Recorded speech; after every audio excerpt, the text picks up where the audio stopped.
Little hole in the road, nothing we can't fix. Morning, driver. It's time to get back to work. Just got done cranking up a landing gear on this thing. So we've got a little job to do today. We are gonna go get a backhoe and we're gonna take it down to a little town called Dyer, Nevada. I've got a friend who just bought a house or some property down there. He just bought the backhoe. So we're gonna run down there, deliver that for him today. Are you ever amazed at how much little time you end up having when you think, oh, I got a whole weekend, I got 3 days, and then it's gone, and you didn't get half your list done, and you wonder where all the time went? That's me times 2. It's incredible. We're gonna do this today. It's gonna be good to get back out on the road, go do something. Let's go. My name is Jupiter. I drive a truck. I own the truck I drive, and that's why I called my company Jupiter Trucking. Join me, and I'll take you along on some of the different things I end up doing to make a buck with a truck.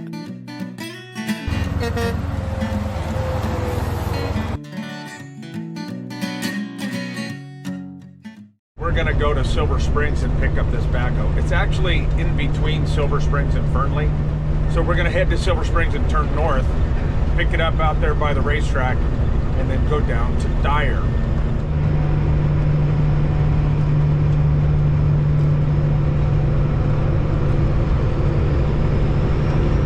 Our local lake is full. That's great news. This whole valley is irrigated off of water out of this reservoir. So all the farmers have a full 100% allocation of water this year, and that is great news. It's been a really interesting spring, I guess you could call it.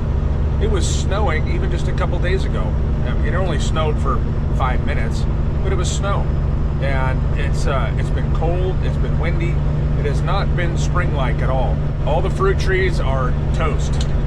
They blossomed out when we had a false spring, if you will, back in March, and then they all froze. It got down into the low 20s here last week. So no fruit this year in our valley, at least. And a lot of the trees that had bloomed out or just leaved out have frozen and are all shriveled and dried up now too. The leaves are. So we'll see how this summer fares for those trees. I didn't intend on taking this week off. I had something lined up for Tuesday and Wednesday, but it fell through. I had this lined up for Thursday, and tomorrow, Friday, we're heading up to Virginia City for the weekend. So it was kind of hard to do any real trucking on just 2 days. So we just punted. We took this week to try to get some chores done. That was the plan for this week, and it's kind of good to be back into the swing of things. So today's just going to be what I call a local run. Local meaning that I'm not going to be gone overnight. So I'll be home in time for dinner tonight, but we're still going to do about 400 miles today. So it's some pretty good driving. We've got some good distance to cover.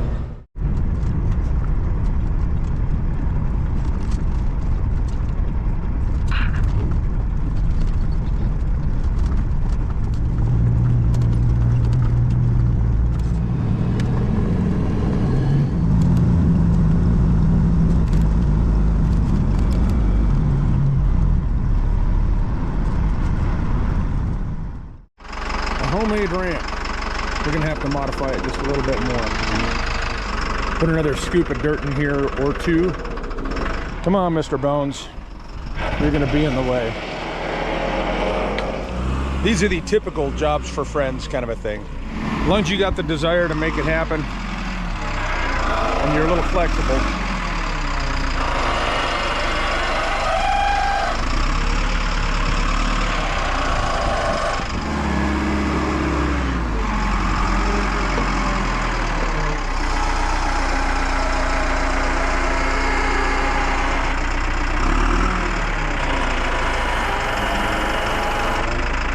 Maybe one more.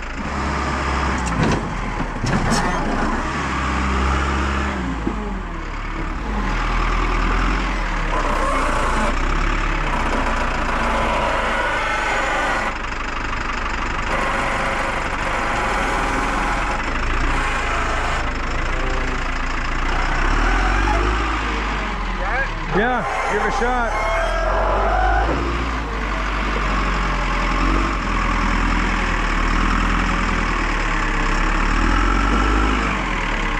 Go. You're good.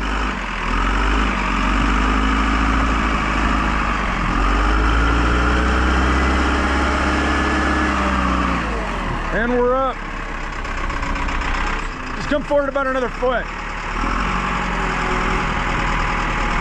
Right there, right there. Yeah, we're on the trailer. Yeah, it's on the trailer. It's in front of that rear axle, which is what I want. Okay. Put a little air in a tire. We're all tied down and ready to go. It's going to be a little bit of a challenge to get out of here. Going to have to pull up into that corner and then back out there to depart that gate. I tied Mr. Bones down. I found this in his ride, his Tonka truck. He can't be drinking and driving. Mr. Bones, behave.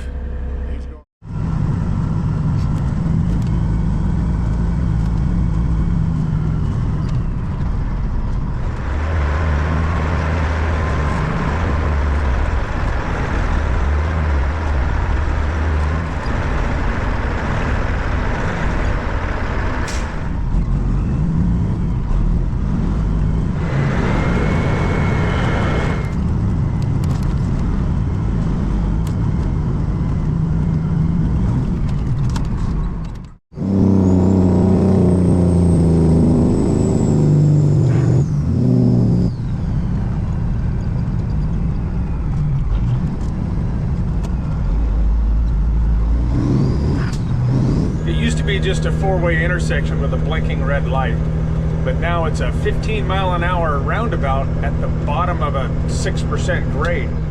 I'll tell you what, if you have trouble stopping at the bottom of that 6% grade, you used to be able to run right through the red light if you needed to.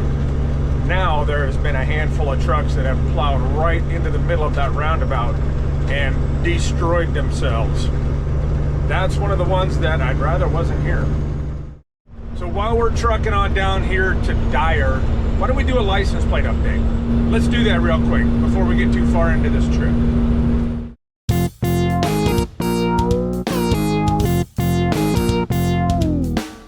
Let's get this party started. It's not very often you get to witness the birth of a new license plate board, but today is that day. I've got 3 plates to add to the board. I do apologize for the delay in getting this done. I'll be honest with you, I really was hoping to have a place to put these before I did this again. These boards are so stinking heavy to move around that we're just gonna get it going and we're gonna figure this out as we go. The first plate we're gonna add is from Paul. Paul lives in Dallas, Oregon. I do get up that way pretty often. It's not too far outside of Portland. And I've been there before. So thank you, Paul. These Arizona plates are beautiful. I love the cactus on them and the colors. Nice Southwest colors. Set that there for now. The second plate we have to add is from Tom. Now, North Carolina and this first in flight thing actually has a little bit of a special meaning to Amy and I. A few years back, we hauled a load out to the Outer Banks of North Carolina and visited Kitty Hawk, where the first flight actually took place in North Carolina from the Wright brothers. So the Outer Banks and North Carolina and these plates actually have some pretty good meaning to us, and I thank you very much for this, Tom. Very cool. Last plate we're gonna add is from Skip. Now, Skip is a friend of ours here in town, and Skip has been a big supporter of the channel, and I really do appreciate it, Skip. He came by and dropped off a plate for me. He was a volunteer firefighter for many years, and he said that for some reason Nevada would not put the letter V on the license plate, so they had to do FF for firefighter. And other little side note, when Amy worked at the hospital for 20 years, Skip was her boss. We've known Skip for a long time, and I really appreciate all the support, Skip. It's good to visit with you and see you around town. So thank you, guys. Let's get them up on the board. It has begun. I've decided I'm going to do this a little different, and I'm going to start in the middle and kind of work my way out. I like the random pattern, and I'm still going to do that. But we're going to do it just slightly differently. Again, thank you guys very much for this. I can't wait to fill this board up. It's going to look fantastic. Keep them coming, guys. Thank you. We'll see you. All right, it's done. The new board has begun. Pretty cool. I'm happy about that. If you have a plate that you would like to include on the board, My address is in the description below. If you have a small description of the plate, what it came off of, a story behind it, anything like that, feel free to include it. If you don't, no big deal. I'm just looking to have a little bit of something that we can all share together. And every time I do a license plate update, you can see your plate on there, just like the maps. All right, thank you guys. I love the plates. Keep them coming.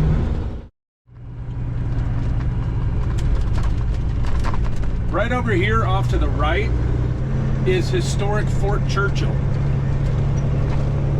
But before Fort Churchill was built, there was Buckland Station. Buckland Station was a stop on the Pony Express, and it also served as a freight hub for material and supplies being sent to Fort Churchill.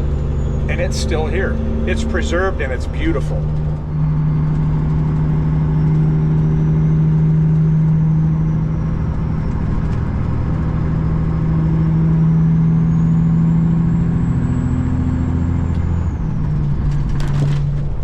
That's the Carson River. All right, hold on. I just came around this corner over here and saw that my strap got cut. That's not good. I saw this flapping down here. I know why it got cut. I had it coming through here, and that must have cut it. All right, I gotta do something different. Hold on, we'll fix this.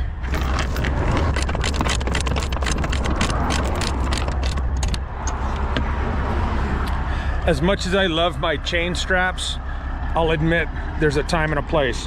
I usually only put them on a round spool like this for that reason alone, but the guy was talking a lot and asking me 100 questions, and I just kind of got distracted. So, oh well, I'll fix it.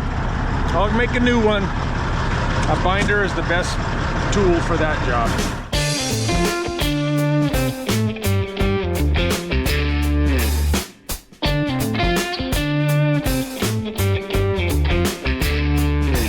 Oh boy, we got something going on here.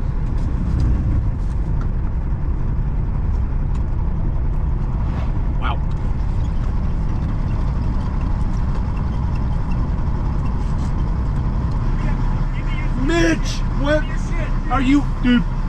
All right. Are you kidding me?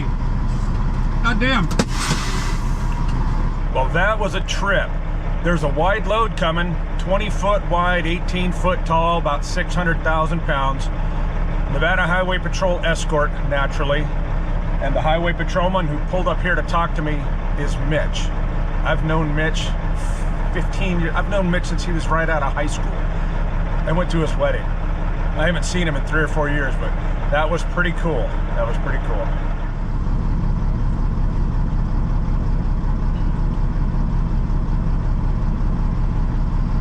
Yes, sir, that's a wide load.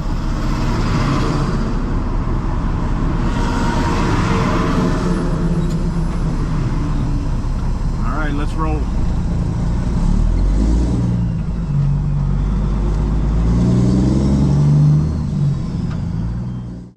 Quick funny story about Mitch. Years ago, Amy and I were on a trip in the truck, and we were out in Elko, eastern Nevada, and a highway patrol started to pass me. We were on Interstate 80. Highway patrol came up right about to the driver's door and then stopped, slowed down, got behind me, and turned on his lights and pulled me over. And I was like, what in the world is going on here?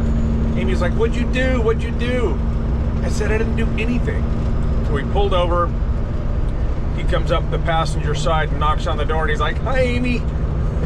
We were floored. He scared the crap out of me. Mitch has been with the Highway Patrol 7-8 years now. And he's a good guy. Good guy. I like Mitch. That was fun. It was good to see him again. That was pretty cool.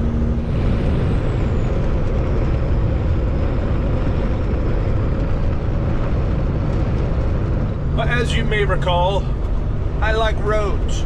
I find roads interesting. This road I'm on right now is US 95, and it is a major thoroughfare that runs from the Mexican border all the way to the Canadian border. Now, there has been a lot of talk over the last lot of years about turning this into an interstate. They're trying to have an interstate connect Phoenix, Arizona, and I-10 down there with northern Nevada and Interstate 80 up here. There's a lot of truck traffic, and this includes the route between Reno and Las Vegas. Arizona has done quite a bit of turning this route into Interstate 11. That is the route that is now north of Phoenix, goes almost halfway to Kingman, and then there's bits and pieces. Once you cross Hoover Dam, it turns into Interstate 11 again through Las Vegas and then back to US 95. But this route up here around Walker Lake in northern Nevada, they haven't finalized which route they're going to take. They're talking about following US 95 straight to Fallon, the way it does right now. They're talking about running it down US or alternate US 95 through Yerington and up to Silver Springs, which was the old route back in the wagon route, back in the pioneer days. But the major obstacle around here is Walker Lake. As you can see from the terrain and the topography, geography, the west side of Walker Lake, which is where US 95 runs now, is basically on a cliff. And they just blasted it out of the side of the mountain. And it's straight down on one side, straight up on the other. So they've been talking about running it on the east side of Walker Lake. That is where the railroad traditionally ran. So why the highway ended up being on the west side, I don't really know. Now, I've been hearing about this route for what feels like 20 years, maybe even longer. And I really don't know what the holdup is or why there's no progress being made on it. But someday, by the time my kids are grown and old, and hell, maybe I'll even be retired from trucking by then, hopefully this will be an interstate. And I say hopefully because it's a 2-lane road and you get one truck going slow and then you get people making kamikaze moves to pass a truck. And more trucks passing cars too. Motorhomes doing 55 out here. People pulling trailers going way too slow. And boy, there are fatalities on this road. So I'd love to see it turned into a 4-lane road at minimum. It doesn't have to be interstate. There's plenty of room out here. Just wish I knew what the holdup was. But someday, mark my words, someday this won't be a wagon road anymore.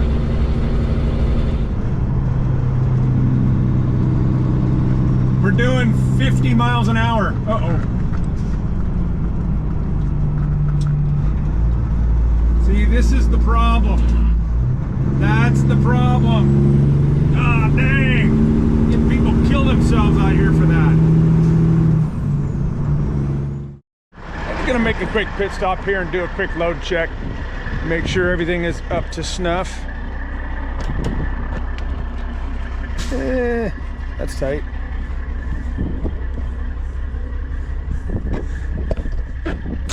Holding up well. Get a couple other clicks out of that. Bones, how you doing? You're doing all right. All right, I'm gonna get the winch bar out and put another couple turns on the buckets. Everything else seems to be doing really well. I don't know how well it's gonna come out on camera, but that's about the prettiest thing you're gonna see all day. These mountains right here, when the lighting is just right, they're pink and red and green and gray. This is Highway 6 that goes up to Bishop. We're gonna make a left before that mountain, about 6 miles from here, and we're gonna run along the foothills of the White Mountains. There's Boundary Peak straight ahead. We are on the back side of it compared to where we've been the last few trips.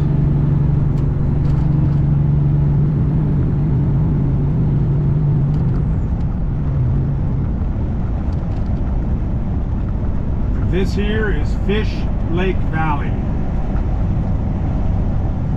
Very pretty out here, man. Gorgeous. So I'll let you in on a little secret. Amy was supposed to come with me today. We were gonna load up the side-by-side and put it on the trailer, and right out here in Fish Lake Valley is a very popular hot springs called Fish Lake Valley Hot Springs, and it's very well developed. It's got a concrete tub pond. It is full of natural hot water, and it's just beautiful out there. It's easily accessible with this truck. There are restrooms, but we were gonna just put the side-by-side on the trailer, and when I unloaded the backhoe, we were gonna unload the side-by-side and run out there. It's about 5 miles off the highway. Go for a quick swim, come back, load up and go home. But it's just not gonna happen today. I've been working on the side-by-side for the last couple days, did a bunch of mechanic work and maintenance work to it, and it just wasn't ready to go. I need to get home and finish up all my work I'm doing on it. And so this turned away from a fun little afternoon getaway for us to, I just need to hurry up and get it over with and get back home, because we've got a busy weekend planned. It is beautiful out here. It is beautiful out here. I wish the camera would do it justice.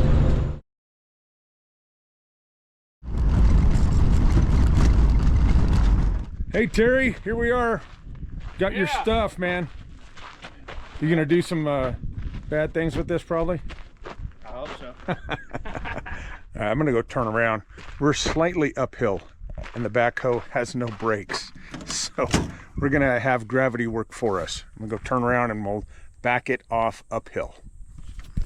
Yeah, this is a problem. Sure enough, I hit a rock. There goes a mud flap. I tore that one up pretty good.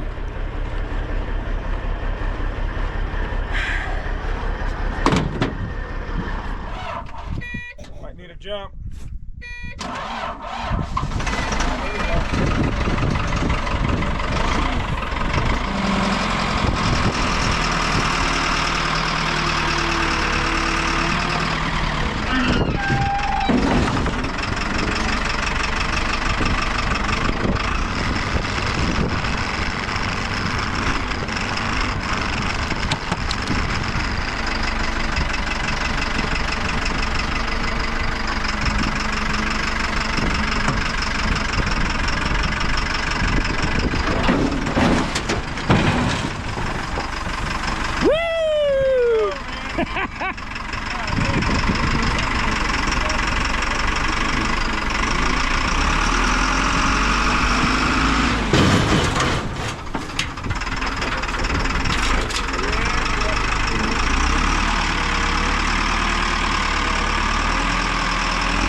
Well, we put little hole in the road, nothing we can't fix.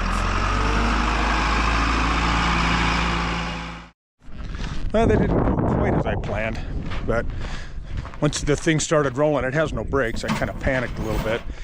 Didn't raise the bucket up, instead I dropped it. But, oh well, a little bit of a groove in the road. This is the only scratch on the trailer. The ramp took the brunt of it. My missing mud flap. I'll fix that when I get home. All done with that. It went fine. It went easy. I would have recorded more, but I really love having help. And when everybody comes out, hey, where does this go? Well, let me do this. Can I do that for you? It just makes it hard to get the camera out. So I hope I got enough of it. Pretty sure I did. It's always nerve-wracking driving equipment like that has no brakes. And it's pretty amazing how common it is that older equipment, has no brakes. So anyway, as I was trying to back it off the trailer, I wanted to put the bucket down on the deck and just stop me for a second and gather my thoughts and look at everything, but it was too late. The back wheels were already on the ramp and away we went. And so the bucket came up in the air, and then as the back wheels hit the ground, the bucket hit the trailer. And I did not think fast enough to pull the bucket up, but I did not drive off the ramps. That's all that counts. That's all that counts. We did it! Success! And again, it sure is pretty out here. I love the colors and the rock formations. It's amazing.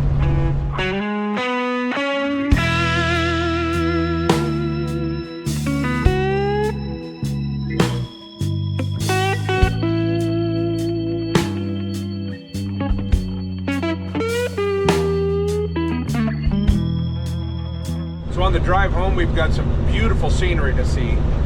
But let's do a map update real quick. That way it's out of the way. Done by the time we get home.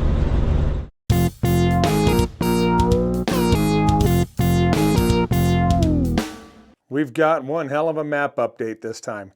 You guys really reached out after the last one, and we've got a great list. So I'm going to go through it right now and see where everybody is watching from. A lot of new ones here. We're going to start off on the west coast down here in the Wickenburg area. Been through there many times. Wickenburg's pretty cool. Over to Prescott and then into Las Vegas. We're going to go up into Oregon on the coast to Newport. We're going to be up there in a couple weeks. We're going to have a family reunion right up here in this area. From Oregon, we're going to go over to Hooper, Utah. I used to haul a lot of hay out of Hooper, Utah. And Salina, Utah, where 50 meets 70. Gillette, Wyoming. Cortez, Colorado. I broke down in Cortez one time. Pawnee Springs, Nebraska. Over here in Marengo, Illinois is Tony. Tony's watching. Now, Marengo's right outside of Rockford, which is where my maternal grandmother is from. So thanks for checking in, Tony. Kankakee, Illinois. Caseyville, Illinois. Independence, Missouri. And Neosho, Missouri. Jenny's in Neosho. I think a guy named Jeremy's there too. We've got Audubon, Iowa. And then over here to Ottawa, Ohio. Kind of a tongue twister there. Over into the New England states in Connecticut, there's Meriden, Connecticut. In Greenfield, Massachusetts, Val checked in, said hello up there. Up into New Hampshire, Doug in Bennington, New Hampshire said hey. Rochester, New Hampshire, over to Caledonia, New York, where Fred. What's up, Fred? And he's commented a few times. In Wendell, North Carolina, we've got Hank the Recliner Trucker. That's going to be my name someday. I'm stealing that one from you. Darlington, South Carolina is where Wayne checked in from. Then over into, well, right outside of Atlanta in Brookhaven, Georgia. Jimmy. Jimmy and I have been talking back and forth a good bit. Thanks for checking in, Jimmy. Northport, Alabama. Right there is where Mike checked in from. Then down to Port Allen, Louisiana. Over to Ocala, Florida, where Ronnie checked in from. And then we're going to go up into Canada. Follow my finger. Follow my finger. We're going all the way up here, all the way to Calgary. Ken checked in from Calgary, Alberta. We've got Bethany, Ontario. And then over here above Washington is Osoyoos, British Columbia. Then we have, last but not least, follow my finger, all the way across the world to Perth, Australia. That's badass. I think that's pretty cool. Thanks for checking in, you guys. If you'd like to have a pin on the map for where you're watching from, just leave a comment down below. All right, back to the show.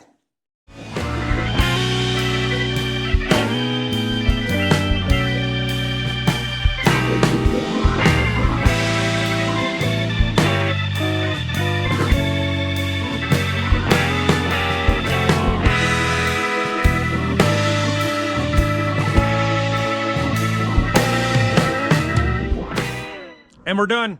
And just in case anyone was wondering, I did not drink Mr. Bones' juice. Label's coming off. Now that I'm home, I'll consider it. He won't ever miss it. Turned into a pretty good little day today. 9 hours, 384 miles. We got a lot done. We're taking off tomorrow. We're going to the Virginia City poker ride with a huge couple hundred side-by-sides. It's going to be a great time up there. So I'm not working tomorrow. Thursday's my one day this week. Have a good weekend. Thanks for watching. See you. In the meantime, keep the bugs off your glass and the bears off your ass. Catch you on the flip-flop.